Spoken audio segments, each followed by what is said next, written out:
दरबार में सियासत। आप सुन रहे होंगे, लंबे समय से चर्चा में है। बीते देश भर देखें कुछ दिनों से तो सुर्खियों में रहने वाले बागेश्वर धाम के प्रमुख पंडित धीरेन्द्र शास्त्री के दरबार में नेताओं की दौड़ तेज हो गई। कांग्रेस के दिग्गज नेता और पूर्व मुख्यमंत्री कमलनाथ ने छतरपुर में जाकर पंडित धीरेन्द्र शास्त्री से मुलाकात की। दरअसल इसी साल के अंत में मध्य प्रदेश में विधानसभा के चुनाव होने वाले हैं, जिसे लेकर पहले ही प्रदेश में सियासत तेज हो चुकी है। एक तरफ जहां बीजेपी विकास यात्रा निकाल रही है, वहीं प्रदेश कांग्रेस अध्यक्ष कमलनाथ कई जिलों के लगातार दौरे कर बीजेपी को टेंशन दे रहे हैं और उनकी बागेश्वर धाम की यात्रा इसी सिलसिले से जोड़कर देखी जा रही है। कमलनाथ पिछले कुछ दिनों से अपनी हिंदुत्व की छवि को मजबूत बनाने में जुटे हुए हैं। धर्म कर्म के सहारे वे चुनाव की तरफ बढ़ रहे हैं। यही कारण है कि हिंदुत्व और सनातन की बात करके सुर्खियों में आ रहे धीरेन्द्र शास्त्री को कांग्रेस भी इग्नोर नहीं करना चाहती। इधर बीजेपी भी पंडित धीरेन्द्र शास्त्री के साथ नजर आती है, लेकिन दूसरी तरफ जैसे ही ये बात कही गई है तो फिर सवाल भी खड़े हो रहे हैं। लेकिन मुख्यमंत्री शिवराज सिंह चौहान भी 18 फरवरी को बागेश्वर धाम जाएंगे। अब दोनों नेताओं का जाना आखिर क्या इशारा करता है, लेकिन क्या कहा कमलनाथ ने मुलाकात के बाद, जरा सुन लेते हैं कमलनाथ का क्या कहना है।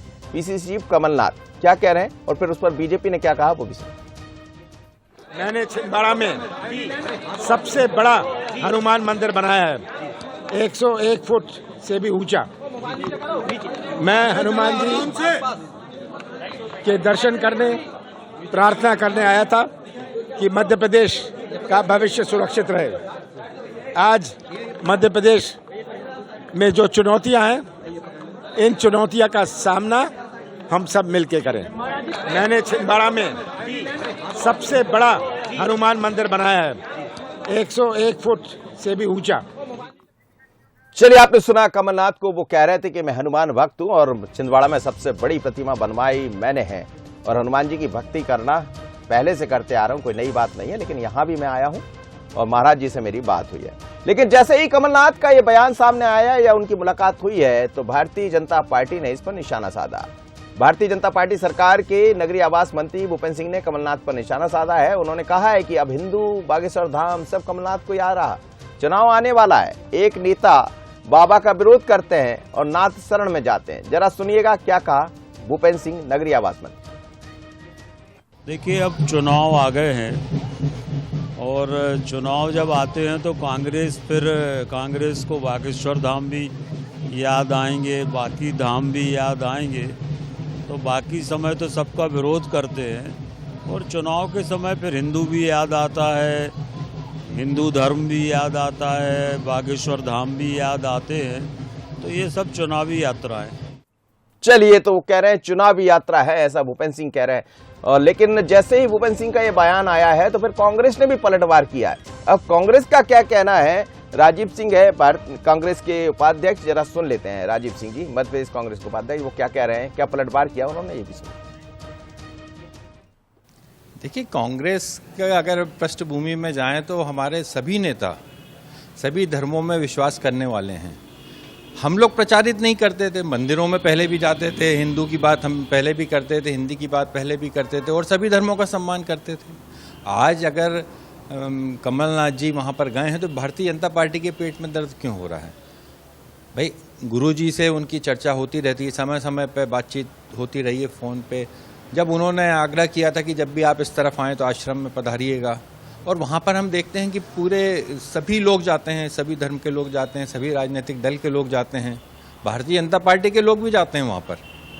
तो कहीं अगर किसी संत से बात करना कि जो हिंदू समाज के काम में लगा हुआ है, जनता की सेवा कर रहा है, तो लोगों की आस्था है उनके प्रति, अगर वो वहाँ जाते हैं, उनके अनुरोध को स्वीकार करा। कमलनाथ जी का आज पन्ना दौरा था तो उन्होंने कहा, कमलनाथ जी ने बोला कि मैं आना चाहता हूँ और उनका समय निश्चित हुआ। चलिए, वो कह रहे हैं कि हनुमान भक्त पहले से हूं, कमलनाथ जी कह रहे हैं। अब भूपेंद्र सिंह ने जब तंज कसा, निशाना साधा, तो फिर भी कांग्रेस कह रही है कि इसमें गुनाह क्या, क्यों दर्द होता है भारतीय जनता पार्टी के पेट में। मेरे साथ दो मेहमान जुड़ रहे हैं। बीजेपी के प्रवक्ता नरेंद्र सलूजा जी, आपका बहुत स्वागत है, और कांग्रेस मीडिया उपाध्यक्ष अजय सिंह यादव है। दोनों मेहमानों को बहुत स्वागत है। सबसे पहले नरेंद्र सलूजा जी, आपके पास ही आना चाहूंगा। वो कह रहे हैं कि दर्द क्यों हो रहा है पेट में, यदि हम जाते, आप जाते तो कोई बात नहीं, हम जाते हैं तो दर्द होता है। देखिए, कमलनाथ जी के बागेश्वर धाम जाने से हमारे पेट में दर्द नहीं हो रहा है।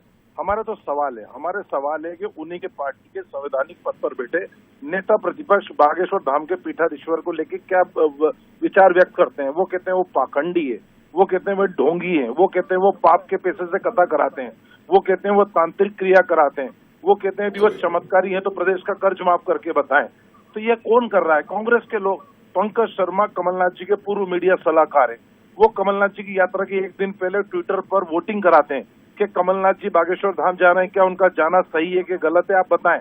और वोट का परसेंटेज जारी करते हैं कि 57% लोग उसे गलत मानते हैं। अब सब जानते हैं कि बागेश्वर धाम के पीठाधीश्वर हिंदू राष्ट्र की पैरवी करते हैं और जितने कांग्रेस के अल्पसंख्यक नेता है वो अंदर ही खाने में कमलनाथ जी की यात्रा का विरोध कर रहे हैं, उनके जाने का विरोध कर रहे हैं। तो हमारे सवाल तो इसमें कमलनाथ जी जाएं, लेकिन कमलनाथ जी को चुनाव के समय सनातन धर्म, मंदिर, धाम सब याद आते हैं। हमारा सवाल है कि क्या वो गोविंद सिंह के बयान से सहमत है, क्या वो पंकज शर्मा उनके पूर्व मीडिया सलाहकार के सर्वे से सहमत हैं, उसको लेकर स्पष्ट करना चाहिए। और उनको तो अपने नेताओं को यदि बयान को आपत्तिजनक मांगते हैं तो जी चलिए, अजय सिंह यादव जी, आप सुन रहे होंगे नरेंद्र सलूजा जी को, लेकिन हिंदुस्तान की तरफ क्या कांग्रेस बड़े सॉफ्ट तरीके से बढ़ना चाह रही 2023 चुनाव से पहले? देखिए मनोज जी, इस विषय पे लगातार समय समय पर चर्चा होती है। भाजपा और कांग्रेस में मूल अंतर है। हमारे लिए धर्म, आस्था और विश्वास का विषय है और भारतीय जनता पार्टी धर्म के नाम पर राजनीति करती है। और हर समय भाजपा के नेता ये कहते हैं कि कांग्रेस चुनाव के समय याद करती है। मुझे बताइए, कमलनाथ जी ने जब 101 फीट की हनुमान प्रतिमा बनाई उस समय कौन सा चुनाव था? जब राम मंदिर का निर्माण प्रारंभ हुआ तो कमलनाथ जी ने राम मंदिर के लिए शिलाएं भेजी। हमारे पीसीसी कार्यालय में भव्य उत्सव मनाए गए, कमलनाथ जी के निवास पर उत्सव मनाए गए। जब कांग्रेस की सरकार थी उन्होंने पुजारियों के मानदेय दुगने किए, 1000 गौशालाएं बनाई, ओम सर्किट के लिए काम किया। यहाँ तक कि भारतीय जनता पार्टी जो राम वनगमन पथ के नाम पर धोखा दे रही थी और भगवान राम के नाम पर 30 साल से राजनीतिक रोटियां सेक रही हैं, उस राम वनगमन पथ को शुरू करने की दिशा में कदम उठाए। इसलिए चुनावी राजनीति धर्म की केवल भाजपा करती है और कांग्रेस के नेताओं के लिए धर्म, आस्था और विश्वास का केंद्र है। हम कभी चुनाव में धर्म के नाम पर वोट नहीं मांगते हैं और भारतीय जनता पार्टी केवल धर्म के नाम पर अपनी राजनीतिक एजेंडा सेट कर रही है। प्रदेश की जनता के सामने भाजपा की कलई खुल गई है। बागेश्वर बालाजी का आशीर्वाद भी कमलनाथ जी के साथ है और बागेश्वर महाराज का आशीर्वाद भी कमलनाथ जी को। चलिए सर, अब समझ आएगा कि कौन किसके साथ है, कितना आशीर्वाद बागेश्वर जी का किसके साथ है और जनता किसके साथ जाएगी, क्योंकि 23 में सबसे बड़ा भगवान, सब कुछ तो जनता ही होती है। नरेंद्र सलूजा जी आपका बहुत धन्यवाद, अजय सिंह जी आपका बहुत धन्यवाद। लेकिन